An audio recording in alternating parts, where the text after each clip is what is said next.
ఈ వీడియోలో Telugu టైటాన్స్కి key players ఎవరు, వాళ్ళ ప్రీవియస్ సీజన్ పర్ఫార్మెన్స్ ఏంటి, ఈ సీజన్ ఎక్స్పెక్టేషన్స్ ఏంటి అనేవి క్లియర్గా తెలుసుకుందాం. First key player Bharat. Last season 23 మ్యాచెస్లో 116 పాయింట్స్ తెచ్చాడు.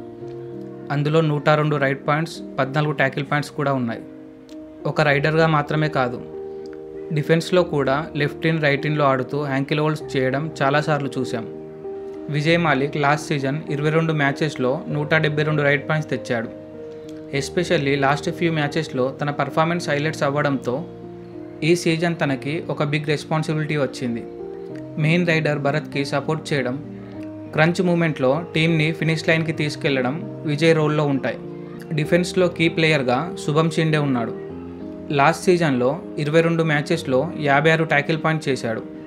అందులో 4 ఐఫైస్ కూడా ఉన్నాయి. అండ్ శుభం షిండే ఇప్పుడు ఫామ్లో ఉన్నాడు. తెలుగు టైటాన్స్ డిఫెన్స్ని లీడ్ చేయడం, ఆపోజిట్ రైడర్స్ని కంట్రోల్ చేయడంలో శుభం షిండే కీ రోల్ ప్లే చేస్తాడు. ఈ 3 కీ ప్లేయర్స్ గురించి మీ ఒపీనియన్ ఏంటి? ఈ ముగ్గురులో ఎవరి పర్ఫార్మెన్స్ మీకు మోస్ట్ ఇంపార్టెంట్ అనిపిస్తుందో కామెంట్ చేయండి. ఇలాంటి మరిన్ని వీడియోస్ కోసం ఆట అభిమానిని సబ్స్క్రైబ్ చేయండి.